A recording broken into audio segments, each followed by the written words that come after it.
found during the application is that 191 visa can actually cost an arm and a leg because the documentation is like, do you people want to take my life? Like, what exactly do you guys want? But don't worry, you would not have to go through that stress now. You want to start to collect them from this moment. So think about all the jobs that you've done since you came to Australia, and even in the last 10 years. Think about your education from after you finish your secondary school. Think about the date, the timeline. Like we said, this visa is one of the most straightforward PR pathways.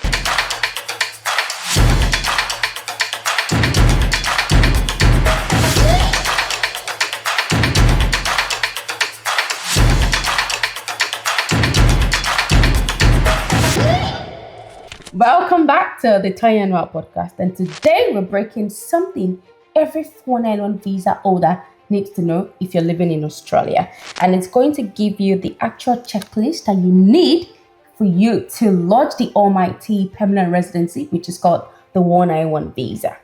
Backstory here was that we checked entire YouTube when we were trying to apply to this visa. And because we're so busy, we're looking for like a guide. Just tell me the core things that I need to actually load this visa in a very efficient way.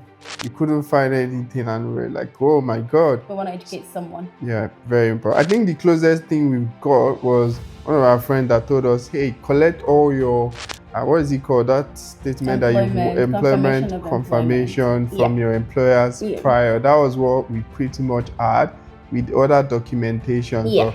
We're going to run you through the actual checklist of documentation that you need to actually successfully lodge this visa in a very good time. Absolutely. And if you're like us, we have the appetite to actually lodge this visa the day that we clocked year 3. But because we didn't have enough documentation to back that, we couldn't. So we don't want you to go through the stress that we went through and the stress that we've seen other people go through. But you may be asking, what exactly is a 191 visa? Now, for you to be able to apply for a 191 visa, you needed to have held what we call the 491 visa prior to that. Okay, so what exactly is a 191 visa? Your 191 visa is your next step permanent residency visa after you've held a 491 visa for a period of 3 years or more. Nothing less than 3 years. Now, for you to qualify for a 191 visa, you cannot apply for this visa without having held a 491 visa, which is a little bit annoying. So 491 visa has got some conditions, which includes... So 491 visa, you need to work, live and study in regional Australia.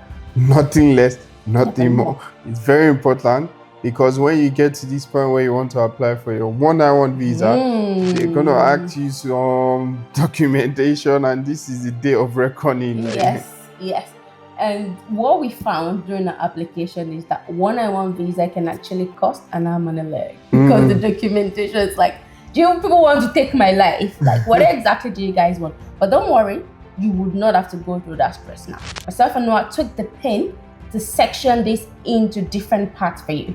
And I'm going to be talking about the first section, which is what I've got penned down on my computer. So if you see us looking down, it's because we're looking at the exact strategy that we've provided or the exact checklist that we've used, and we're not going to share with you. Okay? When we say cost a arm and a leg, like it's basically in terms of time. Yes. Visa cost around $435. Yeah, just less than $1,000. Less than $1,000. It's cheaper than if you've applied for a 491 visa, you know that's like 4,000 plus. Yeah. That's actually a good context because costing an arm and a leg, someone could mean, oh, maybe they had to pay a lot. I'm talking about the stress that we had to go through, collecting all the documentation, thinking about date and timelines. I don't want you to go through that. Now, let's get started with this video. The first section, which is what I said, is about your identity and background check. If you've lived in Australia for less than 10 years, you would be required to provide a bit more documentation because they want to learn a bit about your journey.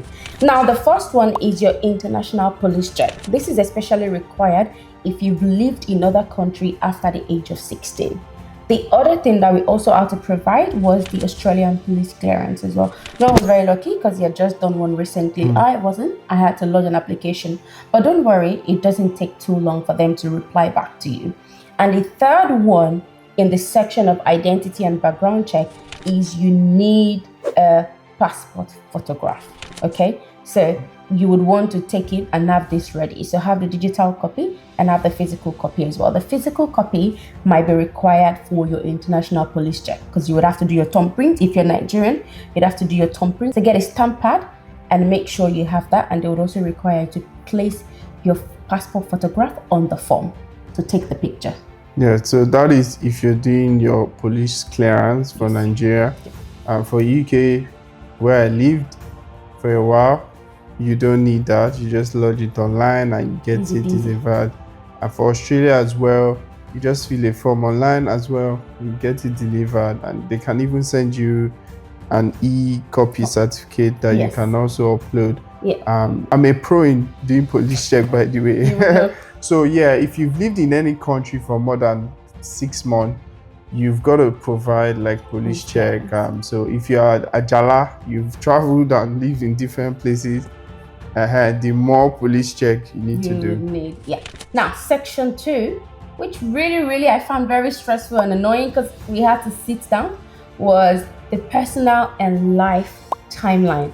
Guys, this one you have to take it seriously, and whether you're in year 1 or year 2 or year 3 of your 491 visa, now is a good time to start to document it. Maybe grab an Excel spreadsheet or put it in your phone note. Hopefully you're backing things up on iCloud in case you lose your phone, but now is a good time to start to do it. Now, the first thing is immigration would require you to provide every single house address that you have lived in the last 10 years with the start date and the end date if you no longer live there.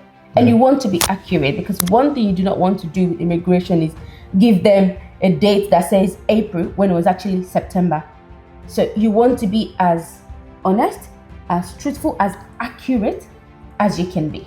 And it's important because if you've done some applications before, they have your record. And you've given them some, just pay careful attention to this. Make sure you correlate it back to any application you've done, so the date you're not missing it off. So because that disparity can, they may start to give you S56, like provide more information, your date is not matching, and then you have to do all of that.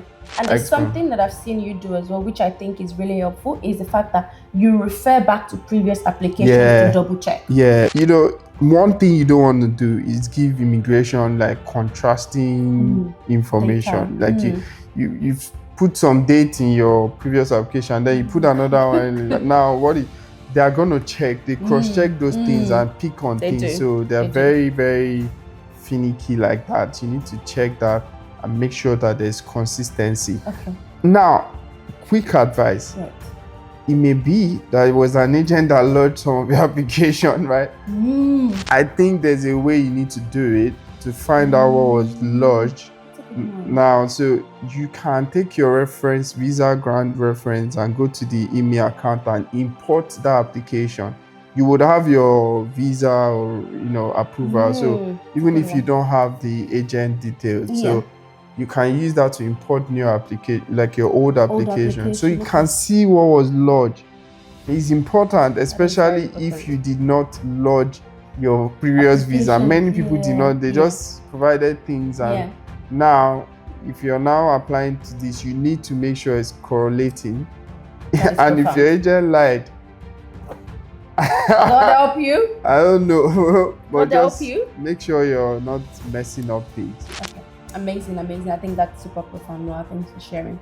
The other thing that we had to provide was our complete employment history since we moved to Australia.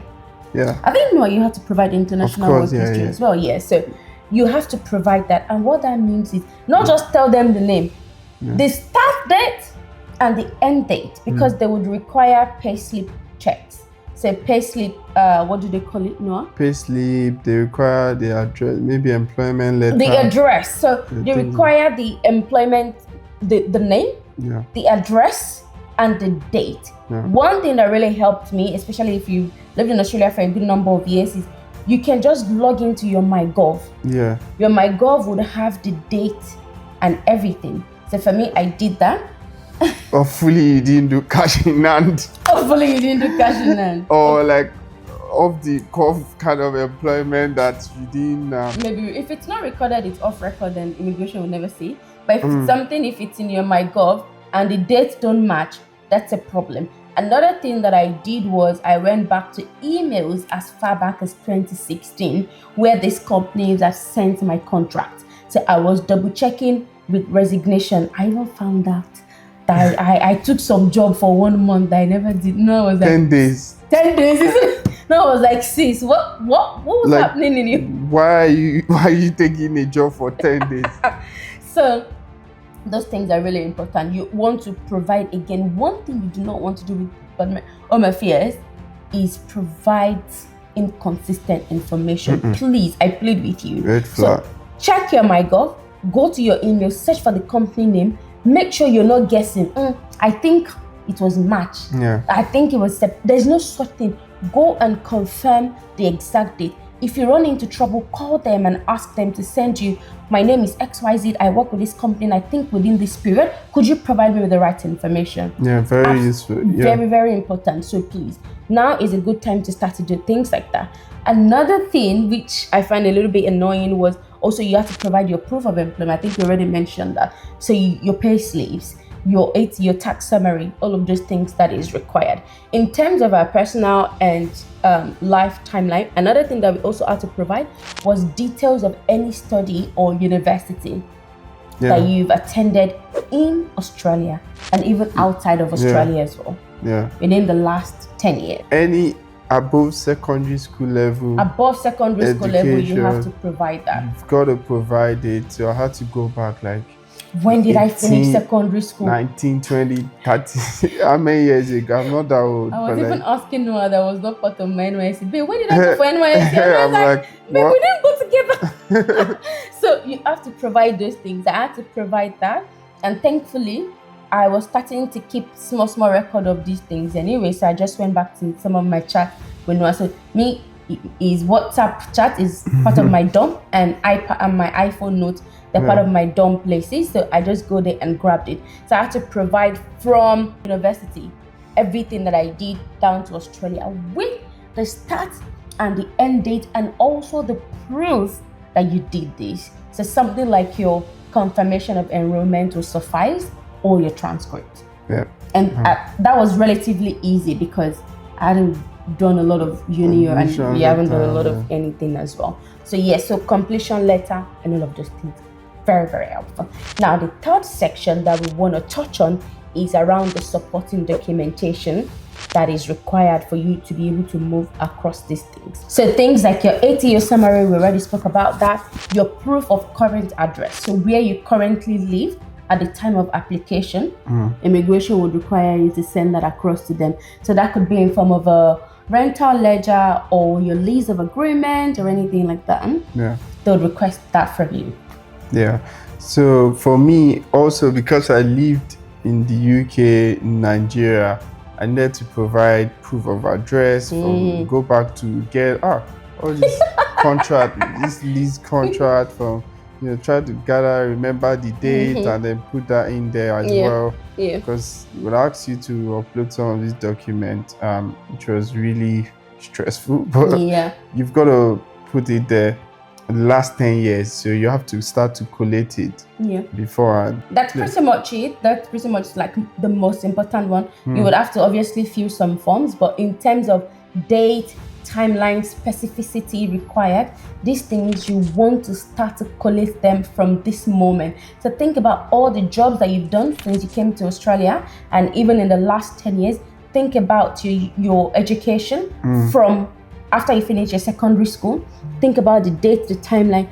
For all of you that love to change houses every five months, now is the time to collect and put all of those things together. I know, I think a lot of people will be interested in knowing how much it costs. So at the moment, as of 2025, it is currently $435. Probably one of the cheapest visas you would find in the Australian street at the moment. Yeah, because you've paid already for 491, you've lived, you've done your time. So it's like a PR kind of thing. So it's not supposed to be expensive. Nah. You know. And to be honest, this visa, would you agree with me? No, that is one of the most straightforward like visas to It apply is for. because there's a prerequisite. Not everybody can apply to it. You have That's to have lived on 491 visa to be qualify able for to this. apply. So it's not like you can go right off the bat to just go and apply to this type of visa. That's true. So yeah, it's pretty straightforward. You would have most of the documentation, but you just need to collate it. And the other thing is make sure you are living in regional area. You know, part of the visa condition for 491 visa is that you study, you live, or you work in regional Australia. So they're big on that address, your education, your employment, all those things they're asking for tenants. They want to know that you have actually fulfilled that that condition of the visa. So if you provide an address that the postcode don't align, then that's problematic. And then they can check it because you would also see it in your ATO. You would. Tax summary. Yes. They don't consider that income ATO threshold. There's no longer minimum threshold. Consider that threshold. And that's good news. Yeah, so you don't have to be like, oh, my salary was not 70 something thousand per year. That's no longer relevant. But they look at it from kind of like address perspective, like, okay, where did you work? Did you meet the condition of this visa? Yeah, amazing. Like we said, this visa is one of the most straightforward PR pathways, but only if you're prepared. So we hope you found this very helpful. If you did, make sure you like, share, comment with someone. Actually, myself and Noah would love to know what year are you in your 491 journey? And year 1, year 2, or year 3? Or you've gone past that and you're just waiting for the Department of Home Affairs to, is that what they call them? Immigration, whatever. You can tell us what your experience is. How long did it take you to get your approval if you've applied? Yeah. For everybody else, you can just tell us what you would like to know. Maybe we can share a bit more, something we missed to talk about in the next video. All right, amazing. We'll see you in the next one and good luck for the future.